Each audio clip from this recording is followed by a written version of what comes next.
Well, we're going to start making the top. Problem we have is Monday, our high is going to be 9 degrees, and it just keeps on going down. Then it starts picking up next weekend. So I'm trying to get as much work done as I can here. I got to cut all of this wood. I got a trunk full of wood here in my car. So I'm going to cut them all down to 2.5 inches. And then I'm going to sandwich them together.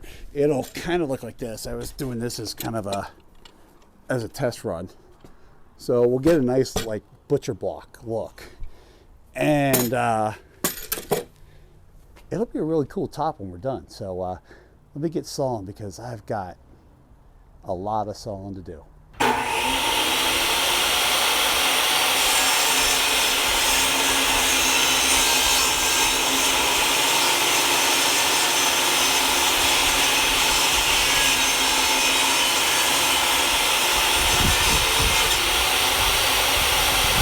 All right, so I got all this wood ripped down, and what I got to do is, because, well, this was going to be firewood, so I didn't really do a good job cutting it and making it square because I just didn't care. So I'm going to square off all these ends. Then I got to sort it because there's several different thicknesses here. Sort it by thickness, and then I can finally start clamping and gluing this down. So lots of fun. So I got the wood laid out on the floor here. I was going to sort it by size, but it was going to take too much time, and I needed to get gluing because it's going to take about 2 days a panel to do. It's really 24 hours to stay in the clamps so the glue can set. So you lose a lot of time. So that's why I say each one's about 2 days. So what I do is, in the essence of time, I'm going to build this thing, right? So that way I'm not wasting another day just sorting wood. I'm going to build it and then just keep rolling.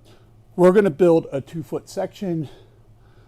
I'm going to lay it out.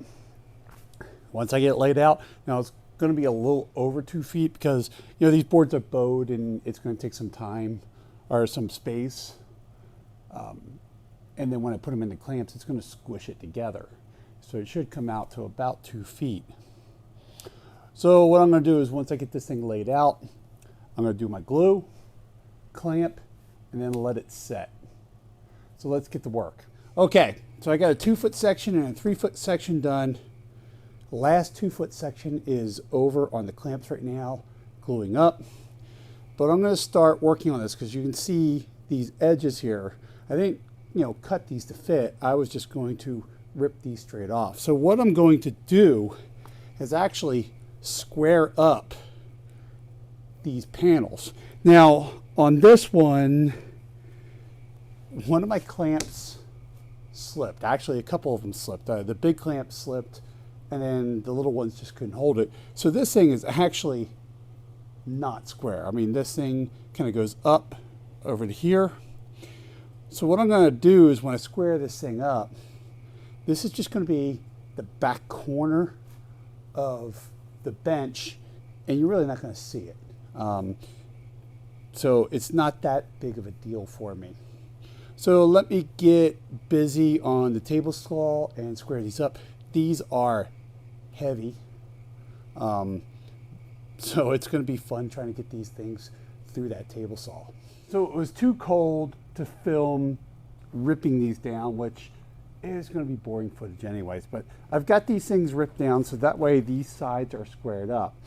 Now, because these are bowed, I'm going to have to, get them level, and I was going to plane them anyway to get really nice smooth surfaces. So it's probably going to be planed a little more than I wanted to, so the thickness is going to come down.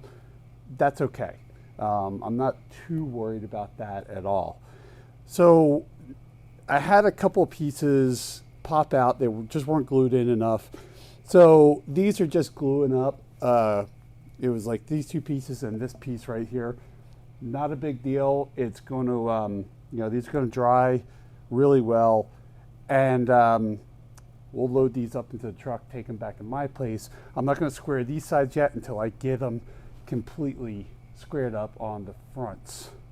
So the next thing that we're going to have to do is build a router jig, so that way I can plane these. So let me show you what we're going to do. Somehow we've got to get this to kind of float over top of the wood, so that way we can get, that nice smooth surface. So what I've got here, and I kind of trued up some edges, is a 1x3 and a 1x2. And what we're going to do is just kind of build a track, so that way this router can go back and forth on the rail. So there's going to be 2 of these. That's the easy part. What we have to do is build a bed for this router to go back and forth. So you'll have a bed that's kind of long, that'll slide back and forth with a groove in it. I have a piece of melamine, basically a shelf with plastic on it. We're going to build that bed, so that way this thing can go back and forth and slide on these rails. What I did here is I decided that it was going to be 3.5 feet long, and I got to figure out how wide this is going to be. So what's going to happen is the router is going to fit right here. We're going to make a channel. Now we want to screw these side pieces in from the bottom, because if we screw in through the side, you'll get these little small waves, and as you're planing, you won't get a really completely true surface. So it's really tempting to make these just like that, so that way this is really tight. You actually want to leave about a 1/16 of an inch, just to give yourself a little bit of play. And what I've got here is I have my square, which is about a 1/16 of an inch. So we will we'll get this thing squared up, make my mark, and then I'm going to rip this piece of melamine down, and then we're going to be good to go. So now we're going to work on this jig. Now these are the rails that I created, and they're kind of like an L. So what's going to happen here is this jig's going to slide back and forth. And you can see this butcher block's actually taller than the jig itself. Now if I flip it up this way to get the taller side, it's still too tall for this jig. But that's a real simple solution, because all I have to do is just put some short blocks of wood on this to raise that jig up. Now the way this is going to work is this is our bed for the jig. So we're going to put some rails on here, so that way we can get the router going back and forth. I'm going to put a piece off the back here, so that way it keeps it from this board from going that way. Then I'm going to put 2 pieces on either side here to keep it from going back and forth as well. That way it can ride along this rail. So let's get to putting this together. All right, the first thing I'm going to do is cut my slot in my jig here. Now I've got this up on 2x4s to get it up above the piece of work. Now this is not going to be deep enough. They used to have some pretty short shanks on these bits. So I'm going to have to play with changing out these 2x4s to get my rails at the right height. But right now it's safe to do this slot. So let me get cutting, and then we'll start working on this workpiece. Now before I started this morning and started recording, at least, I had leveled up my table here, or my makeshift table. So that way it's leveled this way and level across. That way I know that I'm working on all of my wood from a level plane, because I do want to make sure all this stuff is nice and square.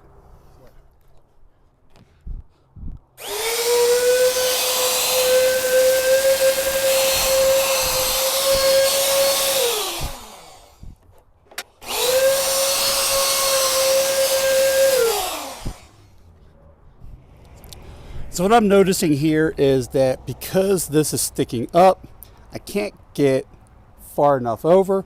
So what I'm going to do is I'm going to trim these back and then extend my slot. All right, now that I get these cut off, I can get far enough over and finish cutting this slot.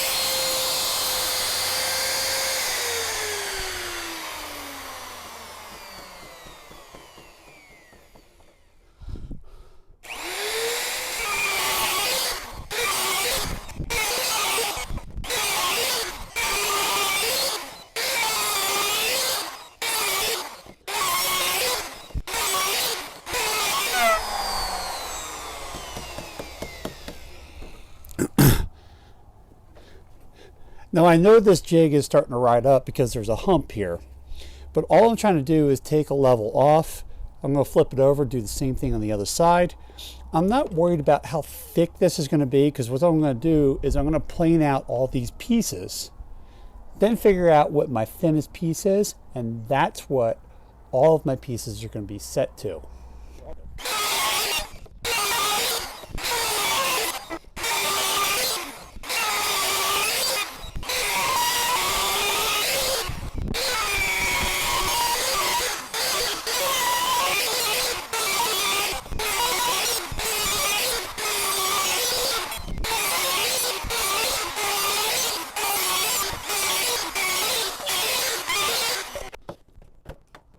So that's how I made this butcher block top.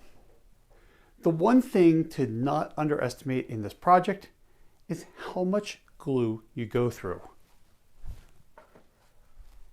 I'm at the bottom of this gallon, and I am only about halfway done gluing that side. So definitely make sure you have lots of glue and lots of clamps. For free wood, it takes a lot of time and a lot of effort to get this stuff going. So in the next video, you're going to see me do these shelves and attach this top. And that way you can see that this top is still kind of adjustable. There was a comment about making this adjustable using like jack screws or something like that. But since I'm going to be doing a lot of torque on this top, I can't rely on jack screws to do that with. But I have another solution that I put into this, that way if I have to level this later. Check out the next video. It'll be coming out soon on how to attach the top and do the shelves. Thanks for watching. Hope you're staying safe out there, and look forward to seeing you again soon.